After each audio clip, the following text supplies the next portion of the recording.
Okay, so special episode 36, 30, 36, 35, 36, 36, and 36, 37.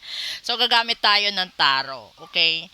So, if you check that out, may mga glitters-glitters na kaitsusan yan sa buhay. At kukuha tayo dito kung ano man yung mga sasabihin niya sa atin ng mga factors na gagamitin natin. 'Di ba? Yun.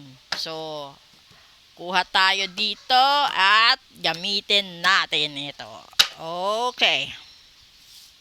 So, kung gusto nyo ito yung card na gagamitin natin, pwede din. Pero kasi, itong barahan na ito, ginagamit ko when it comes to spirits talaga. So kasi yung first card natin na kanina sa daily episodes, it's all about spirits. So we will just use this one. But I would like to say thank you. This is a Luban card. It's a Luban tarot card, okay? Mm. Una,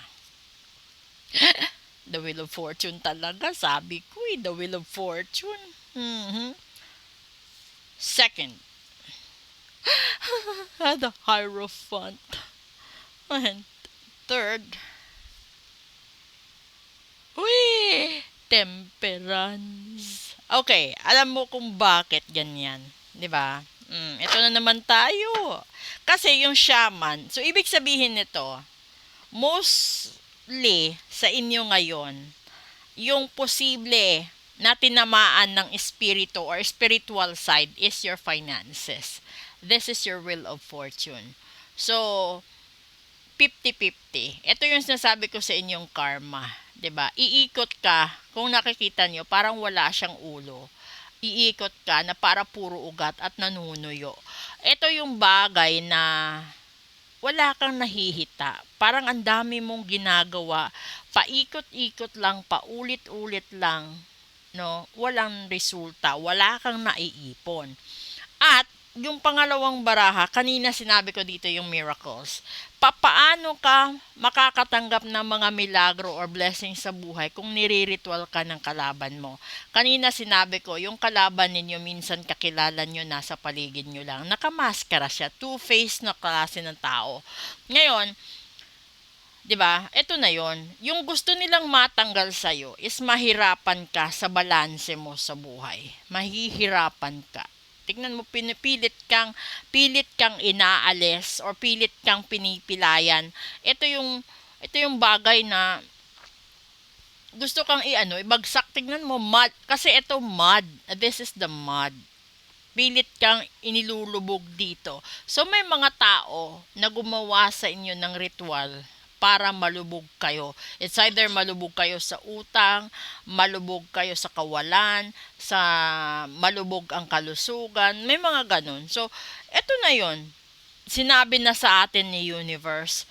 So, ginawan talaga. So, dumaan yung Friday the 13th, nasa karmic cycle na. Aside from that, magdadalawa yung moon. So, the energy, they will be using the energy against you. And against your blessings, against your family, against your health, ando doon lahat yon. So, kung mabilis yung mga tao manira sa inyo, sana ganun din kayo kabilis gumawa ng aksyon para proteksyonan ang mga mahal ninyo sa buhay, negosyo ninyo, yung mga blessings ninyo. Kasi, di ba, alam mo, hindi mo talaga masasabi hanggat wala kang warning. Hindi mo masasabi na gumawa ka ng mabuti, wala kang kasalanan. Hindi. Dahil yung susuriin ni karma is the past 10 years of your life. So you can imagine what have you done for the past 10 years. And then come to think of it, uupo ka sa isang balkonahe or sa isang space ng bahay ninyo. Pag-isipan mo, kumusta ka 10 years ago.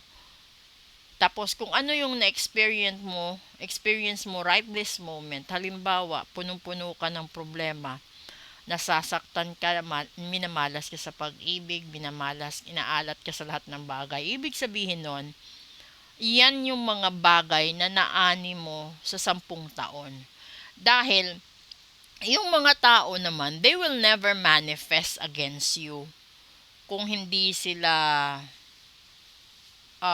intentional na ginawa.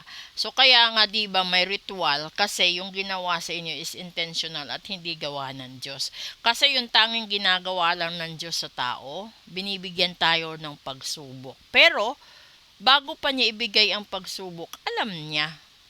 Alam ng Diyos na malulutas natin 'yan. Kaso nga lang, along the way, 'di ba?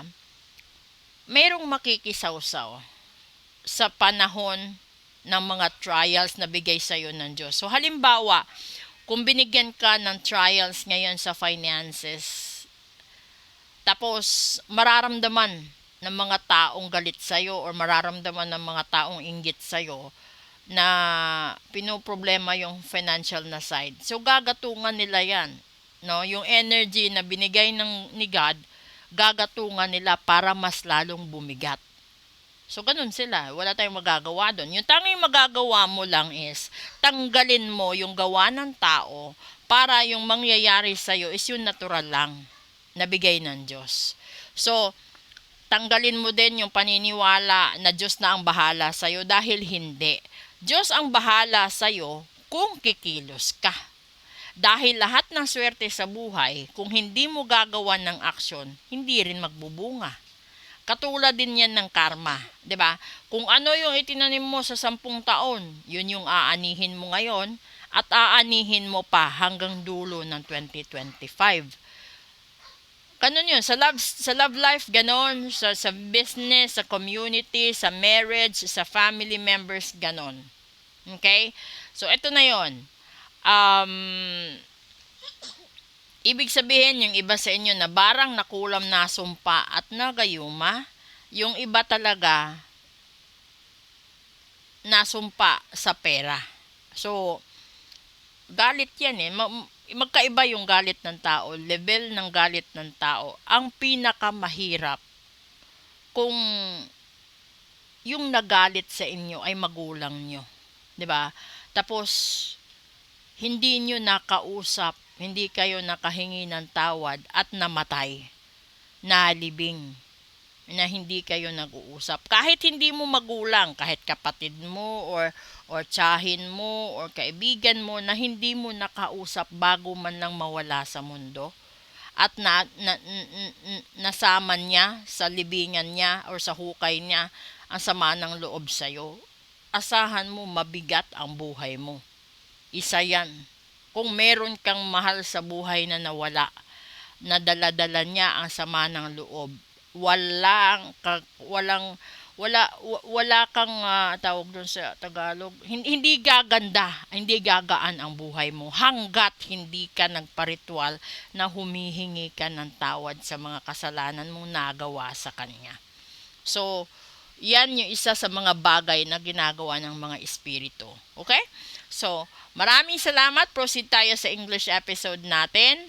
At sa gustong magpa-reading at magpa-ritual, message lang po kayo. Thank you!